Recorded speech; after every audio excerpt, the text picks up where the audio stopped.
Well, welcome back, everyone, to another episode of Coping. As you can tell, we are dropping this episode a little bit early this month, and there's a reason for that. Yeah, today we are diving That's right. into a new and fascinating topic just in time for the election. That's right. We have a major general election coming up this Tuesday. We thought we'd take some time to talk about coping with election anxiety. It's a real thing, isn't it, Kathy? Yes, for certain, I feel that the temperature is very high everywhere, no matter what side of Hmm. the color that you'll be Hmm. voting this election season. Yeah.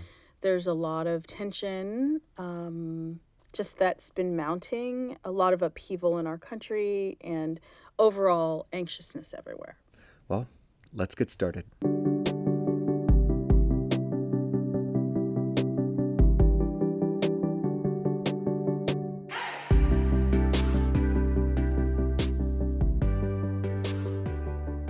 So, in today's episode, we want to explore the four types of anticipatory coping strategies that can help us manage the stress that comes with forecasting out events, specifically our election.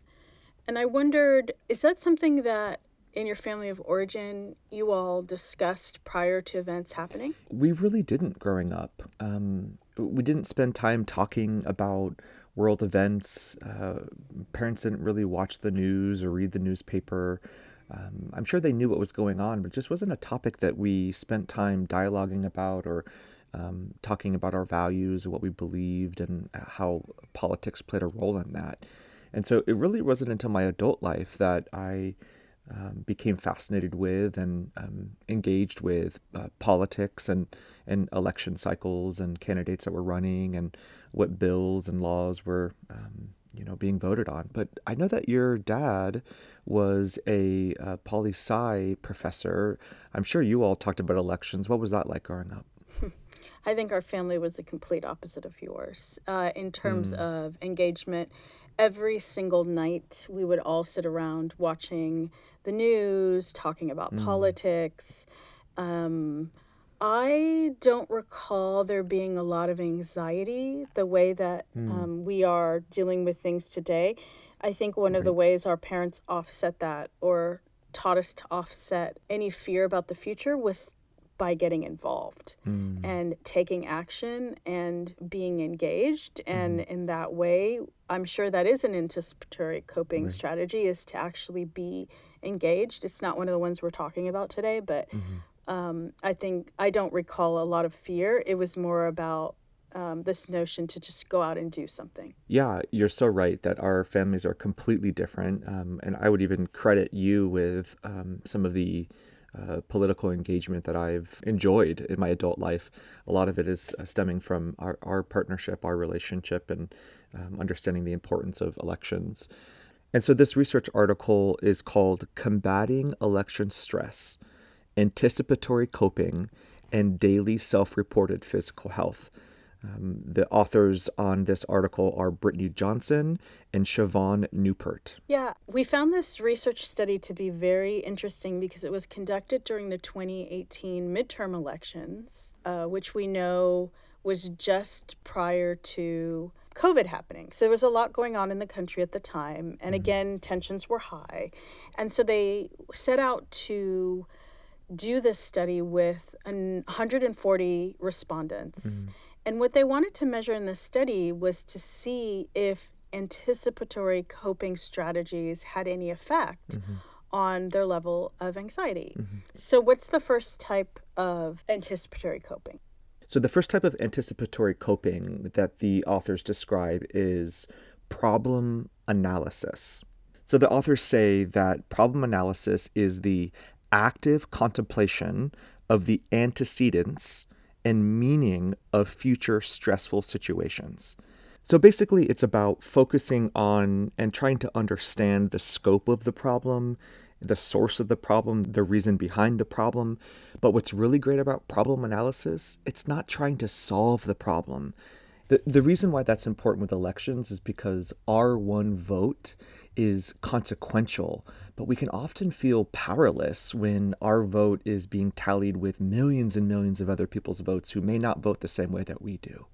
So I think that this anticipatory coping strategy is excellent. I have utilized this not only for elections for myself, but I think that I probably do this most often in coaching students, Mm, is not problem solving with them in their lives, mm, but instead helping them, walking them through the sources, the scope, hmm. and the issues surrounding where Right. there can be anxiety. And a good example of this is last weekend at the library for the election, I spent over 2 hours researching all of the propositions. Here in Mm, California, it's very long. I even texted someone that I know in local politics here and asked her opinion mm, about candidates and issues.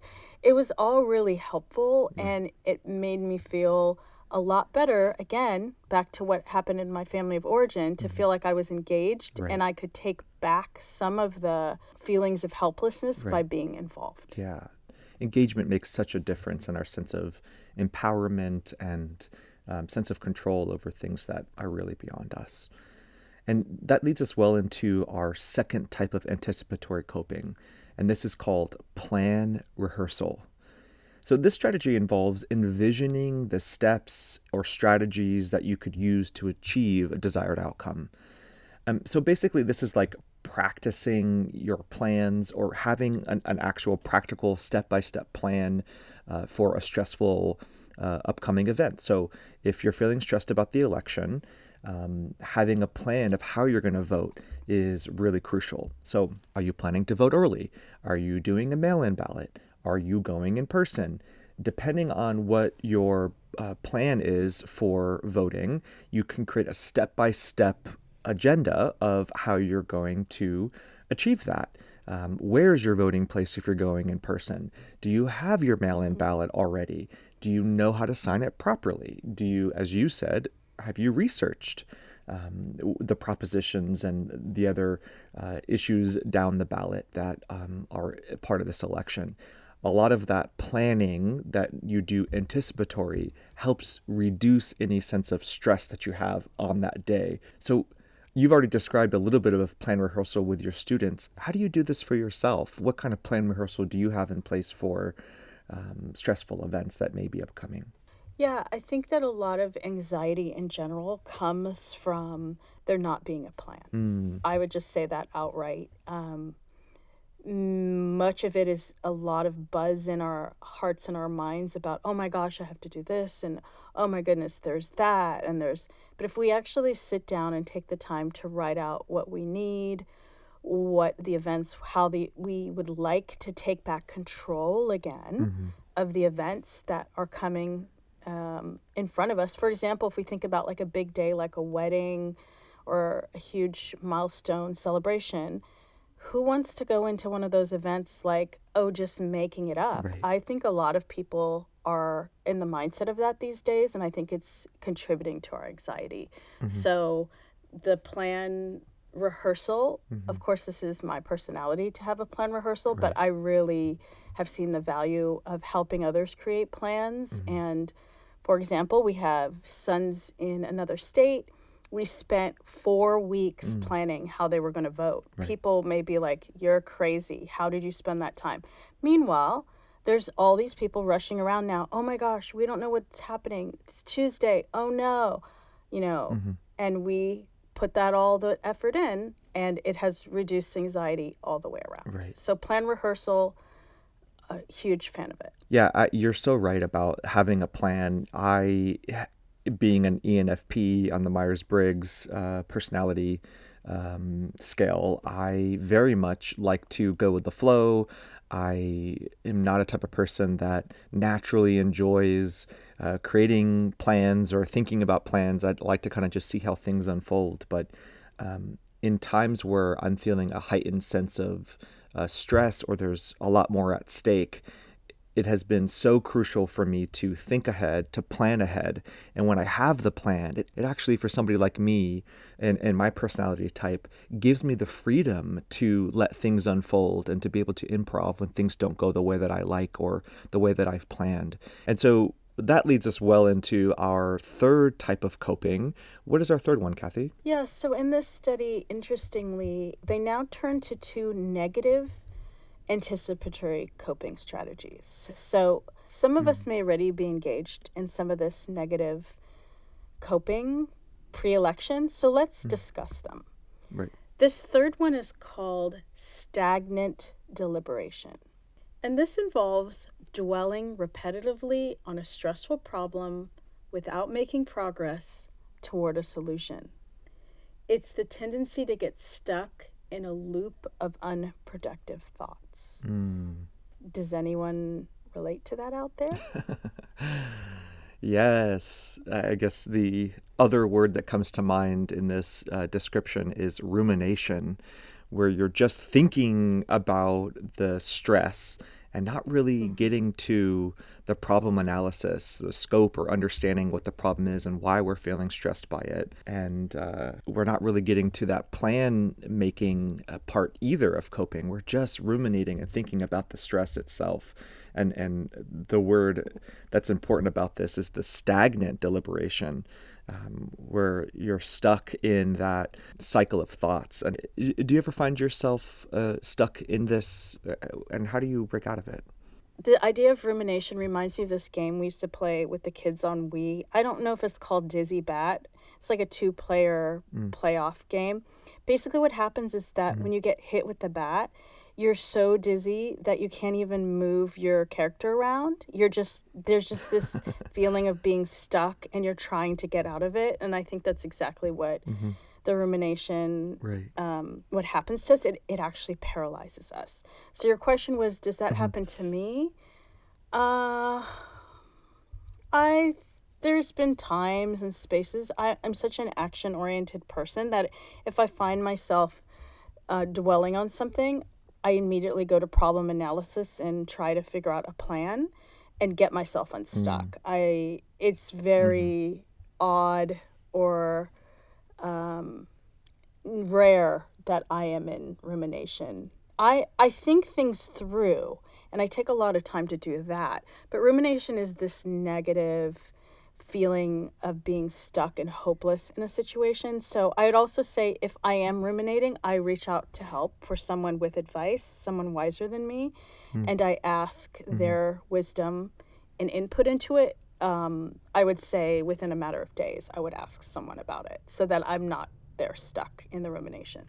Yeah, you do a really good job of going quickly to the problem analysis and coming up with a plan. I've seen you do that really well. With our family especially.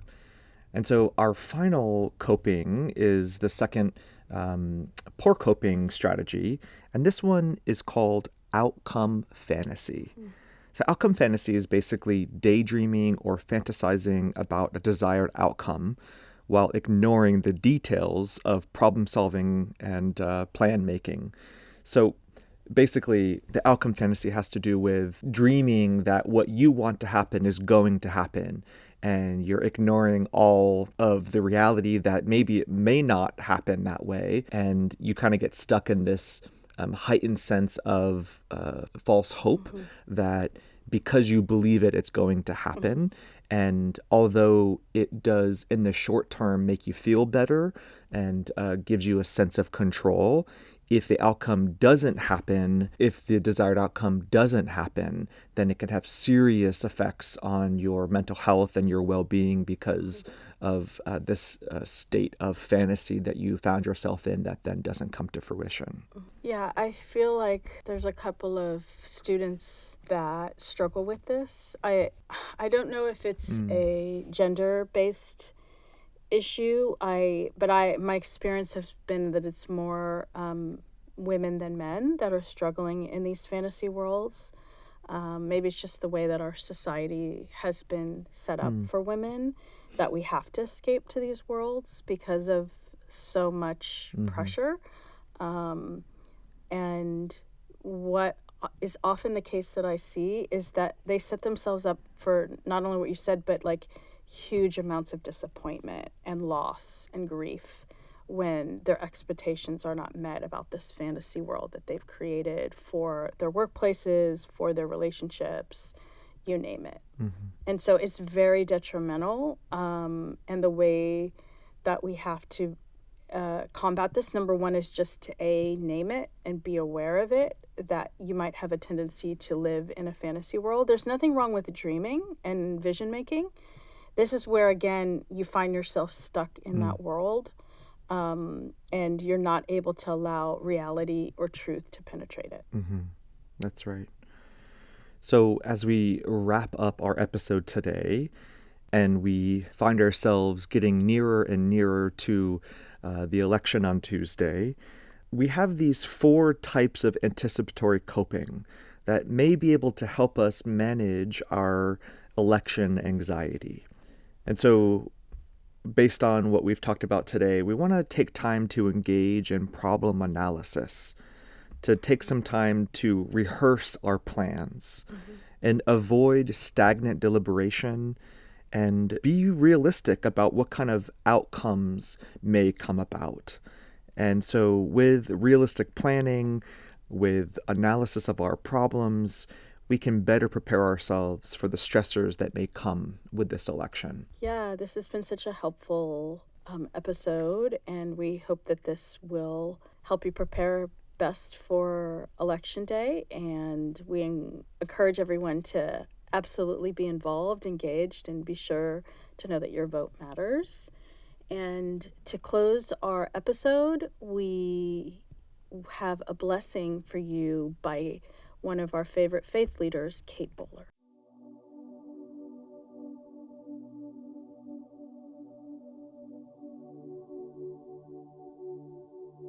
Blessing for Election Day by Kate Bowler.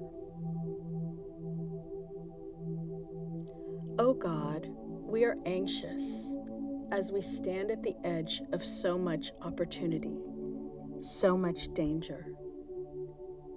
God, calm our fears, protect us, and all that is true and just and good. God, have mercy. Christ, have mercy. Spirit, have mercy. God, you still the roaring of the seas, the pounding of the waves, and the tumult of the nations. Psalm 65:7. God, have mercy. Christ, have mercy. Spirit, have mercy. Blessed are we to turn to you and pray. O God, bless our lands, and through this whole election, inspire honesty in every intention, decency in every action, integrity in every decision, and the healing of every division. Grant us grace to respect others and listen patiently in a way that restores the possibility of change and creative compromise. Blessed are we who ask that you establish stability and peace through leaders who will work for the good of us all, who will seek reconciliation and unite our country in a way forward together to shelter those who are vulnerable, hurting, and afraid. Blessed are we who trust you to stand by us, strengthen us, and guide us by the light of your wisdom and love. God, have mercy. Christ, have mercy. Spirit, have mercy. Pray once, then find someone to laugh with you. There is time. May the God of hope fill you with all joy and peace in believing, so that the power of the Holy Spirit you may abound in hope. Romans 15:13.